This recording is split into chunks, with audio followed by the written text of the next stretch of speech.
Manchester City 3, Copenhagen 1.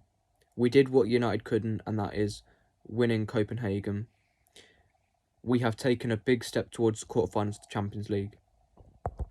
Because I think as long as we score first in the second leg, we should go through. First 25 minutes, we were absolutely brilliant. Then there was a period where we weren't so good after Ederson made that mistake, which let them back into the game. And that's been coming with Ederson for a long time, because he does passes like that quite a lot, but gets away with it. And when you do that in Europe, you can't get away with it. And that proves why he's not on the levels of like goalkeepers like Alisson and Courtois. And other than that, he didn't really have a lot to do, but he still cost us the clean sheet. Man of the match, De Bruyne. He was involved in all 3 of the goals. And then after that, Foden, because he was involved in 2 of the goals. He scored the 3rd and he assisted the opener. I'd say Stones was good. I thought Ake was quite good. I thought Diaz was decent. I thought Walker was decent. I thought everyone other than De Bruyne and Foden didn't play that well, but they didn't play bad either. And I think Haaland was unlucky not to get at least a goal or 2, because their keeper made a couple of good saves. And I think KDB is the best midfielder of this generation, because a lot of people will say Modric, but other than like passing, I don't see what Modric has. Then what I'm trying to say here is that I don't see what Modric has other than maybe passing that's like either on the level of De Bruyne or better than De Bruyne. And I think De Bruyne's Premier League career was better. I know Modric won the Ballon d'Or, but you've always got a better chance of winning the Ballon d'Or when you play in Spain compared to when you play in England, because the Ballon d'Or is not like a British award. And I know it's not purely based on Spain either, but I feel like they are quite favouritism to like players playing in the Spanish league.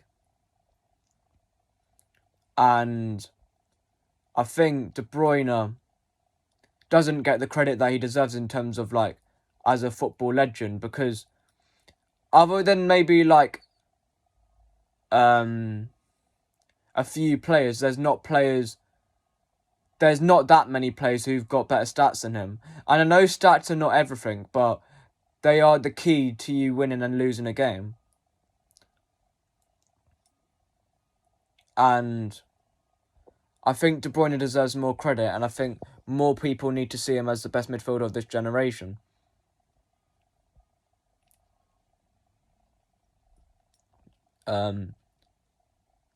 I think if we get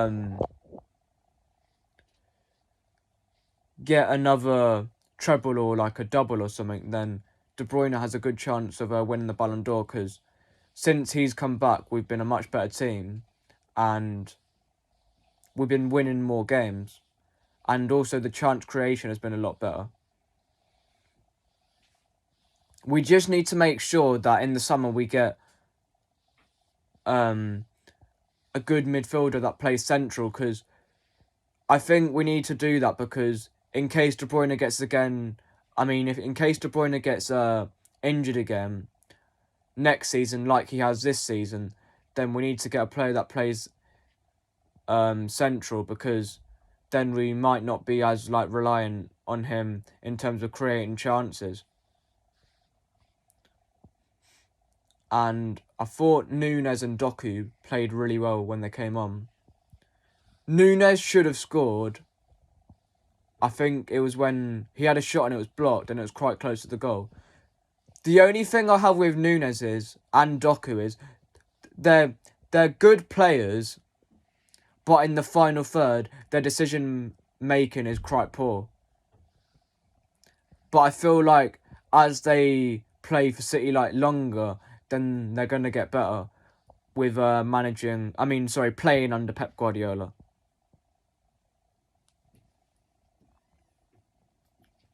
And I think as long as De Bruyne stays fit, then we've got a good chance of winning the treble again.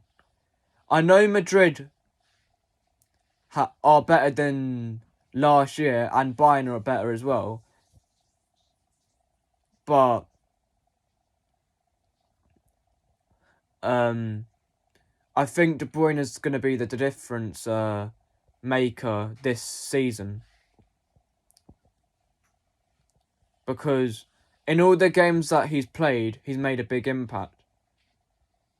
And I'm pretty sure, other than the Tottenham game, he's had a goal contribution in all the games that he's played in since coming back from injury. And I think he's going to have another masterclass against Chelsea on Saturday, because Chelsea is a team that he normally scores against quite often. I remember the one outside the box in the Centurions, and also the one outside the box in the 21-22 season. And I don't know how Chelsea sold him.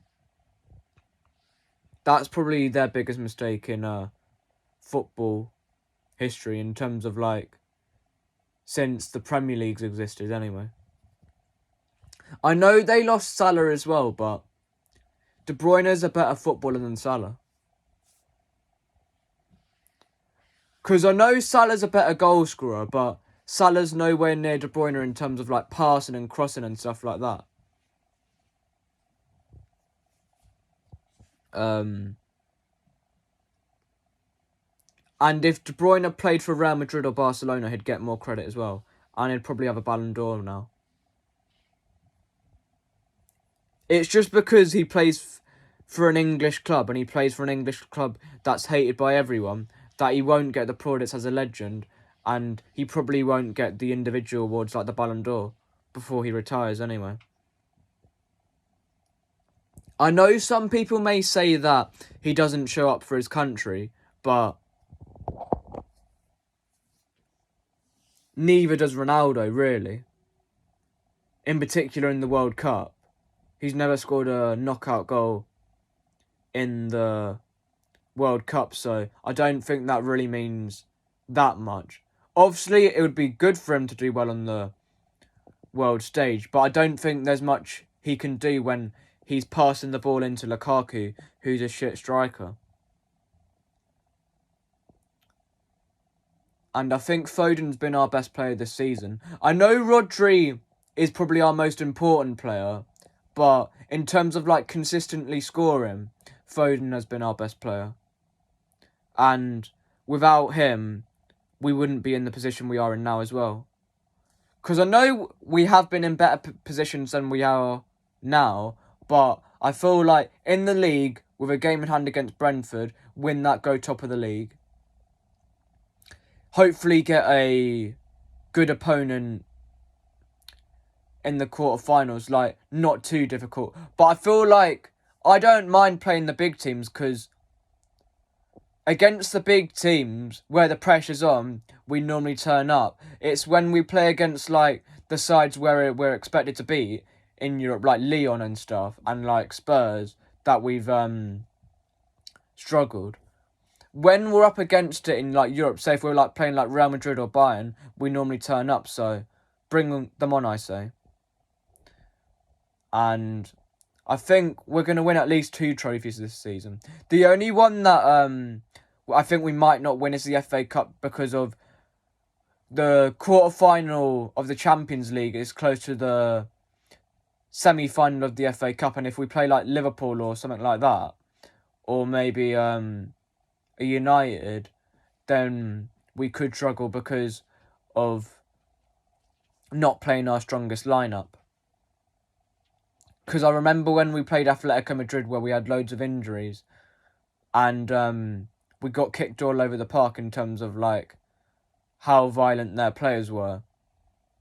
And then we went into the semi-final against Liverpool on the Saturday, like absolutely knackered, and I think we were 3-0 down at half-time. Yeah, we pulled it back to like 3-2, I think, but I feel like unless we have a full fit squad in the FA Cup, and we play against someone like Liverpool, then I feel like we might get knocked out. But I'm confident we can win the league, and I'm confident we can win the Champions League. FA Cup, on paper we should win it, but I feel like because of squad rotation, and if we get to like a semi-final, and say we have a tough opponent in the quarterfinals of the Champions League, like say a similar game against like Atletico Madrid, and like we end up getting like a few injuries, then we might end up getting knocked out of the FA Cup. But I feel like if we get through to the FA Cup final, we will win the treble again. But it's just the question of whether we will get past the FA Cup semi-final should we get there. And I think we're going to get to at least the final of the Champions League anyway. I'm pretty sure. Unless we get, like, say, Madrid in the quarters or, like, someone like that. I'm confident we'll beat Bayern, but Madrid, I'm not so sure because we've got to keep Bellingham quiet and our defence this season hasn't been as good as previous years. I know it's improving game by game, but we still give away teams, like, a lot of chances and sloppy goals. But in recent weeks, we haven't been conceding as often. Like, I remember in, like, December and November, we were conceding, like, 2-3 goals per game. And we've stopped that at the minute, so hopefully our defence gets, like, the level that it was last season. Because the reason why we won the treble last season, I know we did score a lot of goals, but in particular to win in the Champions League, it was because our defence was outstanding. So hopefully our defence can get back to that level. Because we've got Bernardo Silva, who got injured tonight, and we've got Grealish who got injured tonight very early on as well, Grealish. I feel bad for Grealish because it was his first game that he played in a while, and he picked up an injury, but it didn't look as serious as the Bernardo Silva one. We need the Bernardo Silva injury to be over by the time we go to Liverpool away, because if we don't have him there, then we're going to really struggle to dominate their midfield and control the midfield. But I think he should be back for Liverpool because it's only a knock on the knee. It's not like anything like too serious, but he might miss a few games, and same with Grealish. But I'm going to do a preview for the Chelsea game when it comes closer to that, because I know I haven't done that many match previews for a long time, so I'm going to start doing them again. Thank you for watching.